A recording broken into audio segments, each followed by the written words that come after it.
안녕하세요. 미니파파입니다. 여러분들 주식하시면서 이 보호예수라는 말 많이 들어보셨을 거예요. 이 보호예수는 많이 들어봤지만 사실상 보호예수가 뭐냐고 물어봤을 때 쉽게 대답할 수 있는 분이 그렇게 많지가 않아요, 사실. 이 영상을 보시는 분들 중에도 보호예수가 뭐냐고 갑자기 물어보면 당황하실 분 굉장히 많으실 거예요. 사실 알고 보면 별거 아닌데 이 보호예수에 대해서 본인이 직접 찾아보지 않고 이해하지 않고 있다면 이 주식하면서 평생 모르고 지나갈 수도 있는 게 이 보호예수라는 용어예요. 이 보호예수. 보호라는 말은 뭔지 알겠는데 그 뒤에 예수는 뭔지, 뭐 예수님 할 때 예수는 아닐 테고요. 이렇게 뭐 어려운 한자들로 용어가 되어 있기 때문에 여러분들이 어려워하실 수 있는데 여러분들이 주식을 하는 데 있어서 모든 용어를 다 알 필요는 없어요, 사실은. 그런데 기본적으로 알아야 될 용어들, 그 용어들의 뜻은 여러분들이 알고 갈 필요가 있어요. 이 보호예수라는 것은 여러분들이 주식하는 데 있어서 그래도 알고 가야 할 용어 중에 하나예요.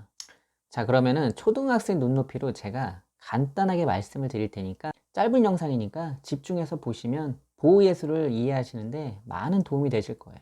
우선 보호예수가 무슨 뜻인지부터 차근차근 풀어보자고요. 이 우리나라 주식 용어는 한자가 많아요. 그래서 알고 보면 별거 아닌데 참 거리감 느끼는 용어들이 굉장히 많죠.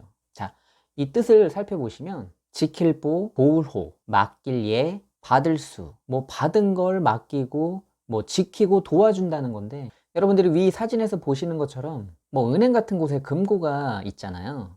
이 금고를 대여금고로 사용한다든지 보호예수를 무료 이용할 수 있는 서비스를 보통 은행들이 해주고 있어요. 그래서 보통 보호예수라는 것은 뭐 은행 등이 거래처에 뭐 귀중품이나 유가증권 등을 뭐 요금을 받고 뭐 보관하는 행위를 우리가 보호예수라고 하는데 지금 말씀드린 보호예수는 은행에 적용되는 보호예수인 것이고 주식에서의 보호예수는 뜻은 같지만 해석이 조금 달라요. 주식에서 보호예수는 뭐를 보호예수라고 말을 하냐면은 상장 후 대주주가 투자금 회수 등을 목적으로 대량 매도를 하는 경우 특정 주식의 급락 또는 소액 투자자의 피해가 예상될 때 대주주의 지분 등을 일정 기간 동안 매각하지 못하게 함으로써 소액 투자자들을 보호하기 위한 취지로 만들어진 게 주식에서의 보호예수예요. 조금 차이가 느껴지시나요? 이 은행에서의 보호예수는 자발적으로 내가 은행에 뭘 맡기거나 하는 것을 말하고 이 주식에서의 보호예수는 이 소액 투자자들, 즉 이 개미들을 위해서 이 거래소에서 강제적으로 대주주가 갖고 있는 주식을 매도를 하지 못하게 묶어 놓는다는 개념으로 보시면 돼요. 그럼 대주주가 매도를 못하게 보호예수를, 즉 이 주식을 묶어 놓는 경우는 어떤 경우냐? 여러분들이 신규 상장 종목을 보실 때 주식시장에 첫 거래가 되면서 공모가의 두세 배가 장 시작하자마자 올라가는 경우 많이 보셨을 거예요.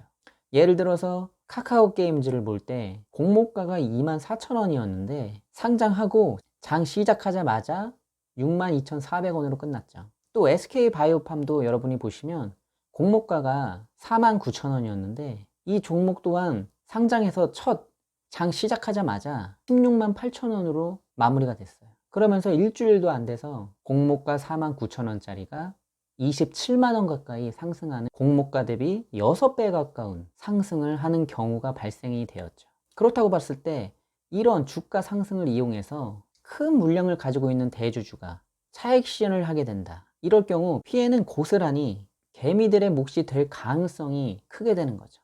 그렇기 때문에 대주주의 물량을 일정 기간 동안 매각하지 못하게 묶어 놓는 거, 이걸 바로 보호예수라고 말을 하고 있어요. 보호예수는 보통 상장하고 나서 6개월에서 1년 정도를 기간을 두고 있는데 상장하기 전에 보호예수 기간이 얼마나 정해져 있는지 이런 것들이 나오기 때문에 누가 얼마의 물량을 언제까지 보호예수로 잡혀 있는지, 보호예수가 풀리는 날은 언제인지 여러분들이 반드시 확인할 필요가 있어요. 위표를 보시면 카카오 게임즈의 주식 현황인데 보호예수를 꼭 최대 주주만 하는 것은 아니고 뭐 제3자 배정자라든지 우리사주 조합 등 뭐 보호예수에 묶여있는 특정 투자자들의 물량들이 있어요. 그래서 저 빨갛게 표시되어 있는 부분 보호예수 기간을 보면 최대 주주는 상장 후 6개월부터 우리사주 조합 물량은 상장 후 1년까지 기간이 다르게 설정이 되어 있어요. 이 보호예수 기간은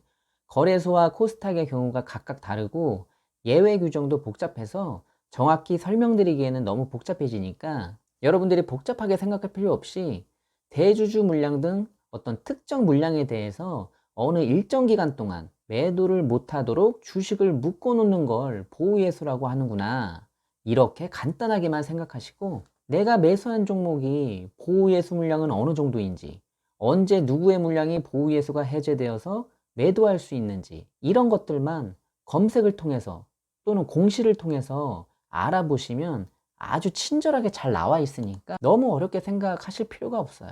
그럼 신규 상장 종목에만 보호예수가 있느냐? 그건 아니에요. 몇 가지 경우가 좀 더 있는데, 기업 간에 M&A 합병을 한다거나 제3자 배정 유상증자를 한다거나 이런 경우에도 새로 생겨나는 주식 물량에 대해서 어느 일정 기간 동안 보호예수 기간을 걸어둬요.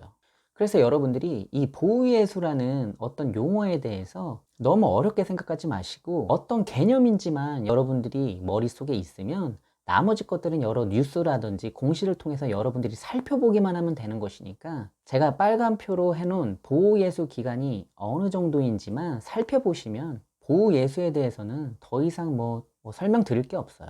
주식에서 신경 쓸 일이 얼마나 많은데 보호예수 이런 걸로 머리 복잡해질 필요 없잖아요. 그래서 여러분들이 이 보호예수, 신규 상장을 하거나 합병을 하거나 제3자 유상증자를 했을 때 어떤 큰 물량을 갖고 있는 대주주라든지 제3자 배정자라든지 우리사주라든지 이런 특정 물량에 대해서 어느 일정 기간 동안 매도를 못하게 묶어놓는 그런 것들을 보호예수라고 하는구나. 이것들은 소액 투자자들을 보호하기 위한 어떤 보호 장치구나, 이렇게만 개념 정리하시면 될 것 같아요. 어떠세요? 이제 보호예수 어렵지 않으시죠? 여러분들이 주식을 시작하실 때 이런 용어들의 개념 정리부터 여러분들이 되셔야지 주식을 하는데 조금 더 편하게 하실 수 있어요.